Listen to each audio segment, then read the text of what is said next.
Rata-rata orang Indonesia itu lebih dari separuh, 56% orang Indonesia yang mainan medsos.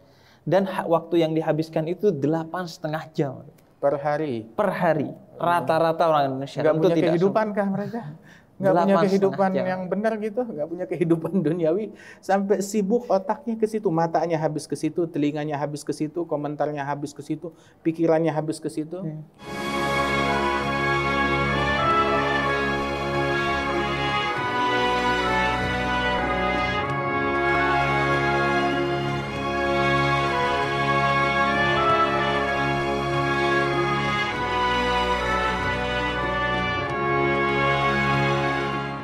Kadang orang sekarang belajar kitab apa gitu, dia foto, kemudian dia posting di medsos. Nah, itu apakah bagian dari sesuatu yang dilarang dalam media sosial karena bisa memicu orang merasakan iri tadi? Allah Subhanahu wa taala berfirman, "Fa amma bi ni'mati rabbika fahaddits." Nikmat dari Allah taala boleh untuk kita ungkapkan kepada orang lain. Ungkapkan nikmat yang Allah taala berikan kepada kita kepada orang lain. Dan Allah Ta'ala yuhib an yara athara ni'amihi fi abdih. Allah suka, senang melihat bekas-bekas nikmatnya ada pada hambanya dan kelihatan, itu suka. Tapi tentu saja tanpa menghancurkan hati dan perasaan orang lain.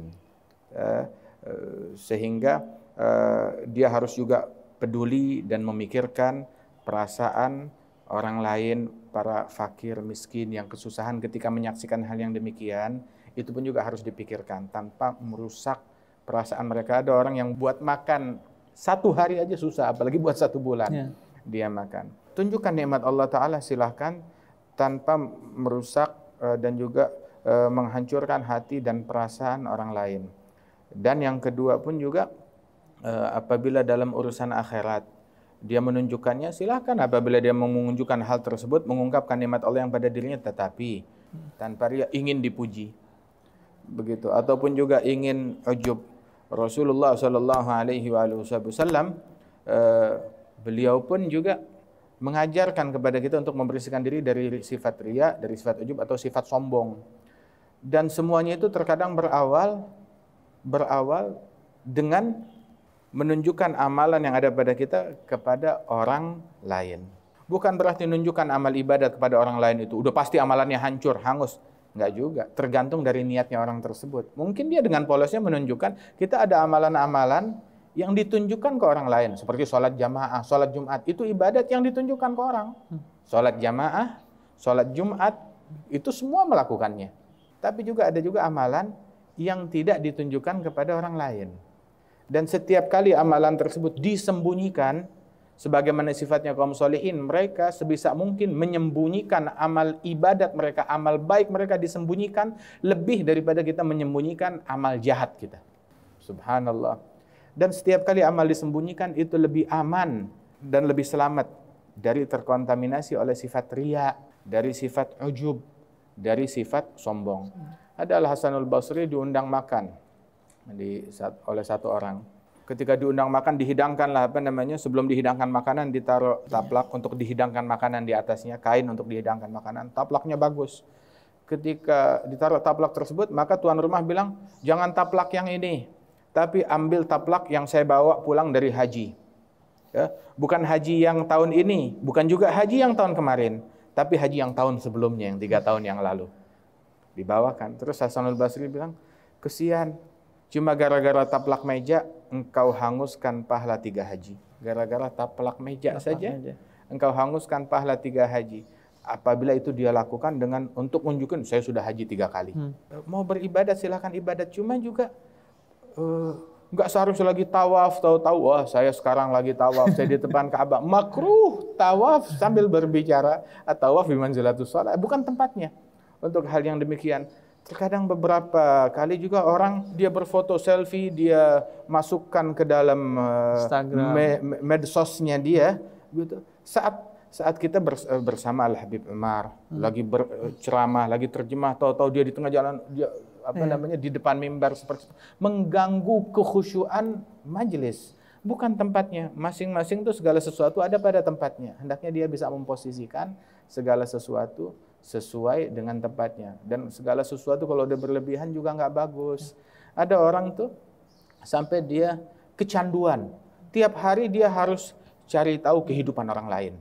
Tiap hari harus tahu kehidupannya artis, kehidupannya bintang film, kehidupannya entah siapa. Dia harus cari tahu. Tiap hari dia buka statusnya orang. Dia sedang apa tahu. Bahkan orang yang bukan terkenal pun juga dari kenalan dia tahu, oh ini sedang tamasya, oh ini sedang ke gunung, oh ini sedang ke laut, ini sedang ini. Tiap hari dia kecanduan dengan hal yang demikian. Hatta nggak ada perlunya megang handphone, dia pegang. Kenapa? Mau tahu hidupnya orang. Padahal hidupnya sendiri pun juga belum beres kebanyakan, tidak secara mutlak ya. Orang yang ngurusin hidupnya orang lain adalah orang yang nggak punya kehidupan. Orang yang habiskan waktunya dengan nikmatnya orang lain, baik obsesi ataupun iri, adalah orang yang nggak menikmati hidupnya. Sampai dia harus melakukan hal-hal yang demikian tersebut. Sibukkan diri kita, kita udah buka status orang tak berapa kali ini hari. Kita sudah membuka kehidupan orang lain di YouTube ataupun dimanapun, entah udah berapa kali. Hari ini saja. Begitu. Tapi berapa kali kita buka Al-Quran? Udah berapa lembar, udah berapa ayat yang kita baca, yang kita renungi? Udah berapa kali kita berzikir? Udah berapa kali kita membuka sholawat kepada Nabi Muhammad? Udah berapa kali kita membuka kajian-kajian ilmu? Jangan waktu kita habis cuma buat begitu saja. Mau tahu hidupnya orang lain. Kalau kita mau buka sesuatu, kita pikir dulu, ini yang kita buka manfaat gak buat di dalam lubang kubur kita? Kalau kita mati manfaat apa enggak? Hal tersebut memberikan keuntungan atau tidak? Kalau enggak memberikan keuntungan, hati-hati, ntar itu menjadi kerugian bagi kita di hari kiamat. Apalagi kalau udah berujung kepada komentar. Ini zaman komentar, ngelihat sesuatu dikomentarin. Dikomentarin dengan komentar yang isinya cacian, makian, gosip, ghibah, mengumpat di dalam komentarnya. Baik komentarnya ditaruh di medsos, dibaca oleh ribuan orang, tiap kali orang baca dia ketiban dosa. Walaupun dianya lagi tidur, walaupun dianya udah mati.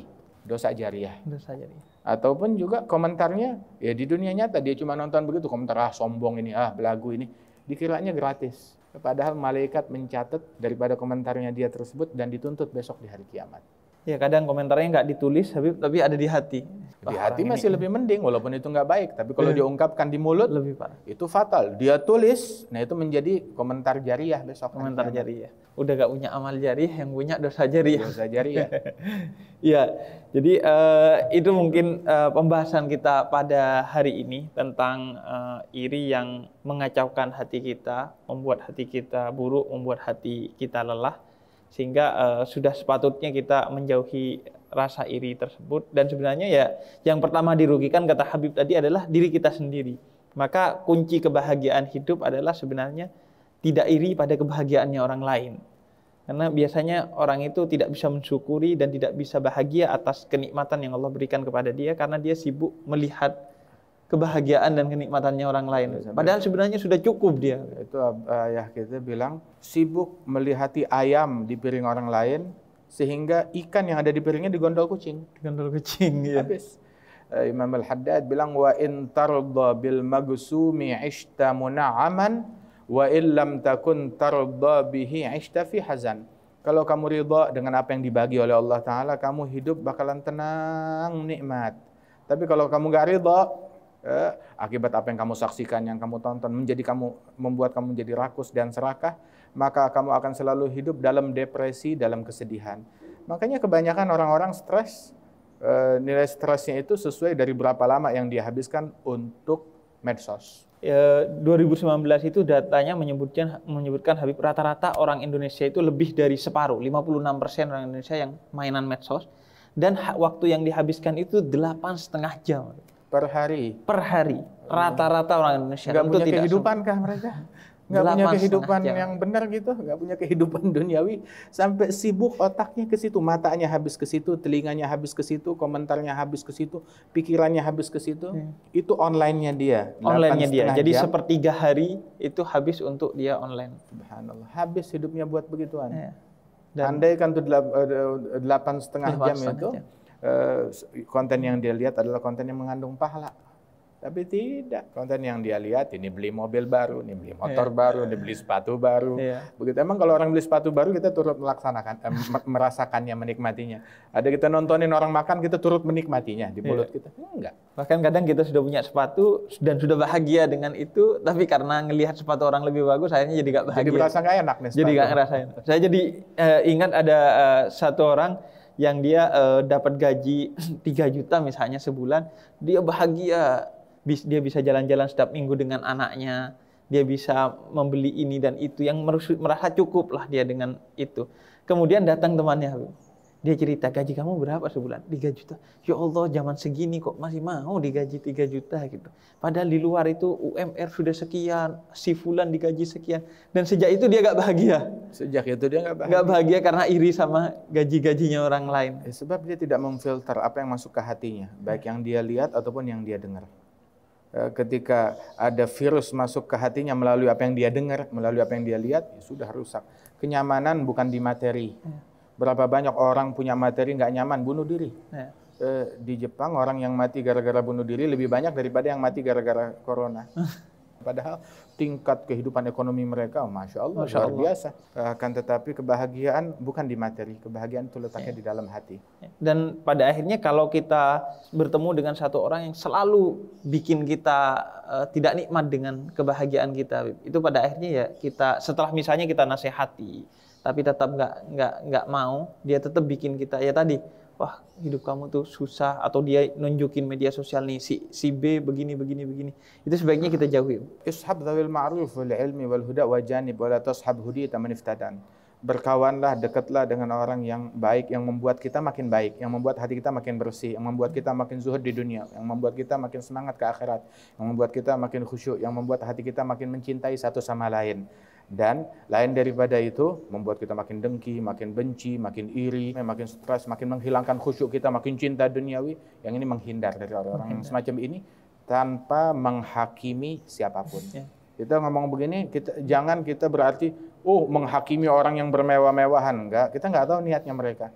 Menghakimi orang yang memposting ketika dia lagi ibadat. Kita nggak tahu niatnya mereka di dalam memposting hal tersebut. Kita nggak bisa menghakimi.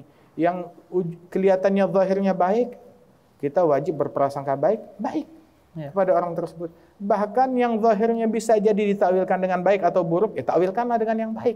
Itu makna husnudzan. Selagi di situ ada peluang untuk mentakwilkan dengan takwil yang baik, maka arahkan ke yang baik. Kenapa kita takwilkan kepada hal yang buruk? Iya, jadi termasuk di media sosial itu memfollow, mengikuti, itu dipilih-pilih yang membawa pada kebaikan. Mensubscribe di YouTube juga dipilih untuk yang membuat kita makin baik setiap harinya.